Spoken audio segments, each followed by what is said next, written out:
అందరికీ నమస్కారం అండి. ఈరోజు మన వృషభ రాశి వారి యొక్క జాతక ఫలితాలను తెలుసుకోబోతున్నాము. వృషభ రాశి వారికి మార్చి 28 అనగా శనివారం నాడు వీరి యొక్క జాతక ఫలితాలను తెలుసుకోబోతున్నాం. అయితే వృషభ రాశి వారు ఎవరైతే ఇప్పుడే కొత్తగా మన ఛానల్ చూస్తున్నారో దయచేసి ఛానల్ సబ్స్క్రైబ్ చేసుకొని వీడియోకి లైక్ చేసి సపోర్ట్ చేయడం మాత్రం మర్చిపోకండి. మరి వీడియోని ఎక్కడ కూడా స్కిప్ చేయకుండా చివరి చూసినట్లయితే మీకైతే పూర్తిగా అర్థమవుతుంది. రేపటి రోజున మీ యొక్క రాశి ఫలితాల ప్రకారం మీకు ఏ విధంగా ఉండబోతుందో తప్పకుండా తెలుసుకుందాము. మరి అంతకన్నా ముందుగా ప్రతి ఒక్కరికి కూడా ఏదో సమస్య ఉంటుందండి. సమస్యలు ఎవరంటే ఉంటారు కదా, అంటే ప్రేమ, పెళ్లి, ఉద్యోగం, వ్యాపారం, ప్రేమించి మోసపోవడము, నాగదోషము, సంతానం లేకపోవడము, భార్యాభర్తల మధ్య గొడవలు, ధనం లేకలు లేకపోవడము, రాజకీయము, కోర్టు సమస్యలు, మీ మీద చెడు ప్రయోగాలు చేయడము, ఇలా ప్రతి ఒక్కరికి కూడా ఏదో ఒక సమస్య ఉంటూనే ఉంటుంది. అయితే ఎక్కడెక్కడికో వెళ్ళి జ్యోతిష్యం చెప్పించుకొని నిరాశ చెంది ఉంటే ఒక్కసారి మన గురువుగారిని కాంటాక్ట్ అవ్వండి. శ్రీ నీలంపాటి లక్ష్మీ అమ్మవారి జ్యోతిష్యాలయం అండి. మన గురుగారి పేరు వచ్చి బాలాజీరాజు గారు.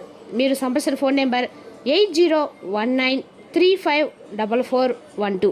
చాలా నమ్మకమైన గురుగారు. మన గురుగారు స్త్రీ పురుష వశీకరణ చేయడంలో చాలా ప్రత్యేకత గలవారు. మీకు ఎటువంటి సమస్యలున్నా నమ్మకంతో ఒకసారి ప్రయత్నించండి. ఈ గురువుగారి ద్వారా చాలామంది లబ్ధి పొందారండి. మేము కూడా మాకున్న సమస్యల్ని ఈ గురువుగారి ద్వారానే పరిశీలించుకున్నాము. 100% గంటలో పరిష్కారం చూపిస్తారు. దూర ప్రాంతంలో వారు కూడా ఫోన్ కాల్ ప్రతి ఒక్క సమస్యకి ఖచ్చితమైన పరిష్కారం కలదండి. ఒక్కసారి నమ్మకంతో ప్రయత్నించండి. ఇక వివరాలకు వెళ్తే కనుక ఈ రాశివారి దినఫలితాల ప్రకారము అష్టమ స్థానంలో గురువు సంచారం వల్ల అనుకున్న పనులే పూర్తి కాకపోవచ్చు. రేపు జూన్ తర్వాత గురువు భాగ్యస్థానంలో ఉచ్చస్థితిలో ఉన్నందువలన ఈ రాశివారి జీవితం అప్పటి నుండి ఆడింది ఆటగా పాడింది పాటగా ఖచ్చితంగా సాగుతుందండి. ఇతర గ్రహాల అనుకూలతలు కూడా పెరిగే అవకాశం ఉంది. ఆర్థిక పరిస్థితి, ముఖ్యమైన ఆర్థిక ప్రయత్నాలు, అదనపు ఆదాయ ప్రయత్నాలు ఆశించినంతగా సత్ఫలితాలు ఇచ్చే అవకాశం అయితే ఉంది. జూన్ నుంచి దాదాపు ప్రతి ఆదాయ వృద్ధి ప్రయత్నం ఆశించిన ఫలితం ఇవ్వడం జరుగుతుంది. ఆస్తి వ్యవహారాలు చక్కబడతాయి. తండ్రి వైపు నుండి ఆస్తి కలిసి వస్తుంది. ఆర్థిక లావాదేవీలకు దూరంగా ఉండటం అయితే మంచిది. ఆర్థిక సహాయాలకు, దాన ధర్మాలకు కూడా దూరంగా ఉండటం మంచిది. ఆకస్మిక ధనలాభ సూచనలు అయితే ఉన్నాయి. ఆర్థిక పరిస్థితి గతం కంటే కూడా మెరుగ్గా ఉంటుంది. వృత్తి, ఉద్యోగాలు 5వ స్థానంలో, శనీశ్వరుడు 4వ స్థానంలో శుభగ్రహాల సంచారం వల్ల వృత్తి, ఉద్యోగాల్లో ప్రతిభ పాఠవాలు వెలుగులోకి రావటము, సర్వత్రా మంచి గుర్తింపు రావటము, వ్యాపారాల లాభాలు నిలకడగా ముందుకు సాగటం వంటివి చోటు చేసుకుంటాయి. అనుకోకుండా కొన్ని శుభ పరిణామాలు కూడా సంభవిస్తాయి. విదేశీ సంబంధమైన ఉద్యోగాలకి, చదువులకి అవకాశం ఉంది. కుటుంబ జీవితము, తీర్థయాత్రలు, విహారయాత్రలకు అవకాశం కూడా ఉందండి. కొన్ని శుభవార్తలు వినడం జరుగుతుంది. బంధువుల ఆరోగ్యానికి సంబంధించి 1-2 దుర్వార్తలు వినడం కూడా జరుగుతుంది. ముఖ్యమైన వ్యవహారాల్లో ఆటంకాలు ఏర్పడతాయి. స్వల్ప అనారోగ్యాలకు అవకాశం ఉంది. ప్రయాణాల్లో ఇబ్బందులు, తోబుట్టులతో ఆస్తి వివాదం పరిష్కారం అవుతాయి. విద్యార్థులు కొద్ది ప్రయత్నంలో ఉత్తమ ఫలితాలు అయితే పొందారు. ప్రేమ వ్యవహారాలు చాలా వరకు కూడా సంతృప్తికరంగానే సాగుతాయి. రేపటి రోజున ఈ రాశి వారికి అందరూ కూడా అనుకూలంగా ఉందని చెప్పుకోవాలి. అదేవిధంగా రేపటి రోజున ఈ రాశి వారికి మంచి సంబంధాలు కూడా కుదురుతాయండి. ఈ రాశి వారికి విదేశీ ప్రయాణాలు కలిసి వస్తాయి. మీ కష్టాన్ని తగ్గ ఫలితాలు కూడా చూస్తారు. ఆస్తులు కొనుగోలు చేస్తారు. ఈ ఏడాది ఈ రాశి వారికి మిశ్రమ ఫలితాలు అయితే ఉన్నాయి. దైవబలం మిమ్మల్ని సదా కాపాడుతుంటుంది. జూన్ 2 వరకు గురువు ఆశ్రమంలో ఉండటం వలన ఆర్థిక ఇబ్బందులు అయితే, అనారోగ్య సమస్యలు కొద్దిగా మిమ్మల్ని కొంచెం ఒత్తిడికి గురి చేసే అవకాశం కూడా ఉంది. కానీ జూన్ 2 నుంచి భాగ్యస్థానానికి రావడంతో ఉచ్చస్థితి మొదలవుతుంది. శని పంచమ స్థానంలో, రాహువుకు 4వ స్థానంలో ఉండటం వల్ల గృహ వాతావరణంలో ప్రశాంతత లోపించే ప్రమాదం కూడా ఉంది. పిల్లల చదువులపైన దృష్టి పెట్టాలి. రాహు 3వ స్థానంలో దొనడము కలిసి వచ్చే విషయం. కేతువు రాజ్యంలో ఉండటంతో వృత్తి, ఉద్యోగాల్లో నిబద్ధత పెరుగుతుంది. కానీ గుర్తింపులు ఆలస్యం కావచ్చు. భాగ్య బృహస్పతి యోగం ఉత్తరార్ధంలో విద్యాపరమైన ఉన్నతిని ప్రసాదిస్తాయి. శివపూజ, రాహు ధ్యానము శుభకరము. ఉద్యోగ రంగంలో ఉన్నవారికి, రాశి వారికి ఈ ఏడాది జూన్ వరకు పని ఒత్తిళ్లు ఎక్కువగా ఉన్నప్పటికీ తర్వాత పరిస్థితులు అయితే అనుకూలంగా మారతాయి. ఉద్యోగంలో పదోన్నతులు, కొత్త బాధ్యతలు పొందుతారు. కొత్తగా ఉద్యోగాలు చేరిన వారికి పర్మనెంట్ వేటర్లు కూడా పొందుతారండి. అధికారుల మద్దతు, నమ్మకం పొందుతారు. మీరు చేసే పని మీకు మంచి గుర్తింపును అయితే ఖచ్చితంగా తెచ్చిపెడుతుంది. ప్రమోషన్లో కూడిన బదిలీలు అందుకుంటారు. ఆర్థికంగా రేపటి రోజున ముందంజలో అయితే ఉంటారు. వ్యాపార రంగంలో ఉన్న వారికి రేపటి రోజున ఈ ఏడాదిలో అదృష్టం కలిసి వస్తుందని చెప్పుకోవాలి. పట్టిందల్లా కూడా బంగారంగా అయితే అవుతుందండి. వ్యాపారాలు విస్తరించడంతో పాటు మీ యొక్క వారి లాభాలను కూడా ఆర్జిస్తారు. కొత్త పెట్టుబడులు పెడతారు. ముఖ్యంగా వ్యవసాయము, చిన్న వ్యాపారాలు, పరిశ్రమలు, అంటే హాల్మేట్, రిటైలు, రియల్ ఎస్టేట్ వాళ్ళకి చాలా దాదాపు అన్ని రంగాల వారికి కూడా ఆర్థికంగా స్థిరపడతారు. విలాసవంతమైన జీవనాన్ని గడుపుతారు. అయితే ఆదాయంతో పాటు ఖర్చులు కూడా భారీగానే ఉంటాయి. మీరు వృధా ఖర్చులు చేయకండి. ఖర్చుల విషయంలో జాగ్రత్తగా ఉండండి. ఇక ఈ ఏడాది ఈ రాశి వారికి ఆదాయం అద్భుతంగానే ఉండటంతో ఆర్థికంగా ముందంజలు అయితే ఉంటారండి. బ్యాంకు బ్యాలెన్స్లు పెంచుకుంటారు. జూన్ తర్వాత ఆర్థికంగా మరింత స్థిరత్వం అయితే కలుగుతుంది. భూములు, ఇళ్ల స్థలాలు, వజ్ర ఆభరణాలు, వాహనాలు కొనుగోలు చేస్తారు. రహస్యమైన పెట్టుబడులు చేసి రూపాయికి 100 రూపాయల లాభాలు అయితే సంపాదిస్తారండి.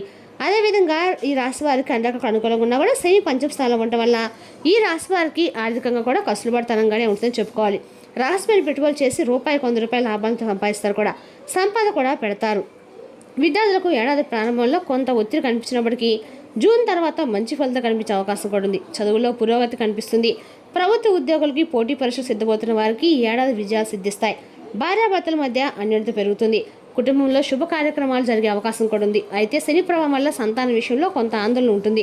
విదేశాలకు వెళ్ళాలని ప్రయత్నిస్తున్న వారికి ఏడాది అనుకూలంగానే ఉన్నప్పటికీ మీకు జాగ్రత్తగా నిర్ణయాలు తీసుకోవడం అయితే అవసరం అండి. సరైన ప్రణాళికతో ముందుకు సాగితే ఉద్యోగాలు, విదేశీ వీసాలు పొందుతారు. ఆరోగ్యపరంగా పెద్ద సమస్యలు లేకపోయినా చిన్న చిన్న అనారోగ్య సమస్యలకి నిర్లక్ష్యం చేయడం వల్ల ఇబ్బందులు వచ్చే అవకాశం కూడా ఉంది. ముఖ్యంగా పిల్లల ఆరోగ్యం విషయంలో కొంత జాగ్రత్త అవసరం. ఈ రాశి స్త్రీలకు ఈ ఏడాది అనుకూలంగానే ఉంటుంది. అయితే ఉద్యోగాల్లో పని ఒత్తిడి ఎక్కువగా ఉంటుంది. వ్యాపారాలు చేసే స్త్రీలు ఆర్థికంగా స్థిరపడతారు. వివాహ ప్రయత్నాలు ముందుకు సాగుతాయి. జూన్ ప్రారంభం నుంచి బృహస్పతి భాగ్యస్థానంలో ఉంటాడు. శని 5వ స్థానంలో అనుకూలంగా సంచరిస్తాడు. అదేవిధంగా రాహు డిసెంబర్ దాకా 4వ స్థానంలో, ఆ తర్వాత 3వ స్థానంలో ఉంటాడు. అలాగే కేతువు డిసెంబర్ దాకా 10వ స్థానం సంచరిస్తాడు. దీనివల్ల ఈ రాశి వారికి అన్ని విధాలు కూడా అనుకూలంగా ఉండబోతుంది. ఈ ఏడాది ఆరోగ్య సమస్యల నుండి బయటపడతారు. అంతేకాకుండా వృత్తి, ఉద్యోగ వ్యాపారం కూడా అభివృద్ధిని చూస్తారు. నిరుద్యోగులు ఉద్యోగులకి ఉద్యోగాలను పొందుతారు. ఉద్యోగస్తులకి కీర్తి, డబ్బు పెరుగుతాయి. వ్యాపారస్తులు కూడా ఏడాదిలో అనుకూలంగానే ఉంటుంది. ఆర్థిక సమస్యల నుండి సులువుగా బయటపడతారు. పెట్టుబడులు బాగా కలిసి వస్తాయి. వ్యాపార అభివృద్ధిని చూస్తారు. అలాగే ఈ రాశి వారు చదువు పరంగా చూస్తే ప్రయత్నాలు సక్సెస్ అందుకుంటారండి. విద్యార్థులకు ఏడాది బాగా అనుకూలంగా ఉంది. ఉద్యోగులు గుర్తింపును పొందుతారు. వ్యాపారులు వృద్ధిని చేస్తారు. రాజకీయ నాయకులకు ఏడాది మధ్యస్థంగానే ఉంటుంది. శని, మీడియా రంగాల వారు శుభ ఫలితం అయితే పొందుతారు. రైతులకు బాగా కలిసి వస్తుంది. పంట దిగుబడి అనుకూలంగానే ఉంటుంది. గత కొంతకాలంగా అనారోగ్య సమస్యలతో బాధపడుతున్న వారికి ఈ సమయంలో ఉపశమనం అయితే పొందుతారు. ఏప్రిల్ నెలలో వృత్తిపరంగా బాగుంటుంది. సమయం అనుకూలంగా ఉంటుంది. ఆర్థికంగా లాభాలు పొందుతారు. విందు వినోదాలు పాల్గొంటారు. స్త్రీలకు కూడా ఈ నెల బాగా కలిసి వస్తుంది. శత్రువులపై విజయం పొందుతారు. పుణ్యక్షేత్రం సందర్శిస్తారు. మే నెలలో ఈ రాశి వారికి బాగా అనుకూలంగానే ఉంటుంది. ఎప్పటి నుండి రావాల్సిన డబ్బు మీ చేతికి వస్తుంది. ఉద్యోగస్తులకు బాగా డబ్బులు లాంటి లాభాలు వస్తాయి. స్త్రీలు సంతోషంగా ఉంటారు. సమయం అనుకూలంగానే ఉంటుంది. జూన్ నెలలో ఈ రాశి వారికి బాగా కలిసి వస్తుంది. ఉద్యోగాలకి, వ్యాపారాలు బాగుంటుంది. పదోన్నతి పొందుతారు. స్త్రీలకు సంతోషం ఉంటుంది. ధనలాభం కలుగుతుంది. సంతానం ద్వారా ఆనందాన్ని పొందుతారు. విందులు, వినోదాల్లో పాల్గొంటారు. సంతానం లేని వారికి సంతాన భాగ్యం కలిగే అవకాశం కూడా ఖచ్చితంగా కనిపిస్తుందండి. ఈ రాశి వారికి విజయాలు ఖచ్చితంగా అయితే ఈ నెలలో, ఈ సంవత్సరం ఉగాదంతా కూడా ఈ రాశి వారికి బాగా అనుకూలంగా ఉందని చెప్పుకోవాలి. అనారోగ్య సమస్యలు ఖచ్చితంగా ఈ రాశి వారు బయటపడతారని చెప్పుకోవాలి. రేపటి రోజున ఈ రాశి వారికి ఆస్తులు రెట్టింపు చేసుకుంటారు. ఏమైనా బాకీలు కూడా వసూలు అవుతాయి. దీర్ఘకాలికంగా విస్తరిస్తున్న కోర్టు వ్యవహారాల్లో విజయం సాధిస్తారు. విదేశీ ప్రయాణాలు అనుకూలంగా ఉంటాయి. ఈ ఏడాది ఈ రాశి విద్యార్థులు, ఉద్యోగస్తులు, వ్యాపారులు, కళాకారులు, క్రీడాకారులు, అన్నదాతలు, రాజకీయ నాయకులు, స్త్రీలు ఇలా అన్ని రంగాల వారికి కూడా కలిసి వస్తుంది. వ్యాపారం 3 పూలు 6 కాయలుగా అయితే వదులుతుంది. అన్నదాతలు అప్పులు తీరుతాయి. అష్టమ స్థానంలో గురువు సంచారం వల్ల అనుకున్న పనులన్నీ కూడా పూర్తి కాకపోవచ్చు. ఆర్థిక పరిస్థితి అదనపు ఆదాయ ప్రయత్నాలు ఆశించినంతగా సత్ఫలితాలు అయితే ఇచ్చే అవకాశం అయితే ఉందండి. జూన్ నుంచి దాదాపు ప్రతి ఆదాయ వృత్తి ప్రయత్నం ఆశించిన ఫలితం ఇవ్వడం జరుగుతుంది. ఆస్తి వ్యవహారాలు చక్కబడతాయి. తండ్రి వైపు నుండి ఆస్తి కలిసి వస్తుంది. ఆర్థిక లావాదేవీలకు దూరంగా ఉండటం అయితే మంచిది. ఇక రేపటి రోజున మీరు ఎంతో కాలంగా అనుభవిస్తున్న టెన్షన్లు, అలసట్లు, బ్రతుకులోని కష్టాల నుండి రిలీఫ్ పొందబోతున్నారు. వాటన్నిటికీ అక్కడే వదిలేసి హాయిగా, శాస్త్రంగా, ఆనందంగా జీవితం గడపడానికి, జీవిత విధానాన్ని మార్చడానికి ఇదే మంచి సమయం అండి. మీరు చేసిన పాత పెట్టుబడులు, లాభదాయకమైన రాబడులు ఆఫర్ చేస్తున్నందున పెట్టుబడి తరచుగా మీకు చాలా ప్రయోజనకరంగా ఉంటుందని రేపటి మీరు అర్థం చేసుకుంటారు.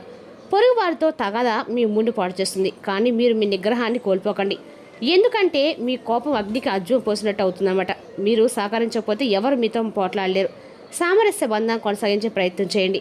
రేపటి రోజున మీ యొక్క లవర్కి నచ్చని బట్టలు ధరించకండి. అది యొక్క అతను లేదా అతన్ని బాధించవచ్చును. మీలో కొంతమంది దూర ప్రయాణం సిద్ధమవుతారు. బాగా అలసట ఉన్నా కానీ బాగా ప్రశంసలను తెస్తుంది. రేపటి రోజున మీ వైద్య జీవితం చాలా బోరింగ్గా సాగుతుందని మీకు తెలుస్తుంది. కాస్త ఎంజాయ్మెంట్ కోసం ప్రయత్నించండి. ఈ రాశి చెందిన యుక్త వయసు వారు రేపటి రోజున వారి జీవితంలో ప్రేమ లేదని గ్రహిస్తారు. రేపటి రోజున వెంకటేశ్వర స్వామి యొక్క ఆరాధన మీకన్నా కూడా మేలు చేస్తుందండి. మరి తెలుసుకు ఈ రాశి యొక్క జాతక ఫలితాలను తిరిగి రేపటి మళ్ళీ కలుసుకుందాం. Thank you for watching.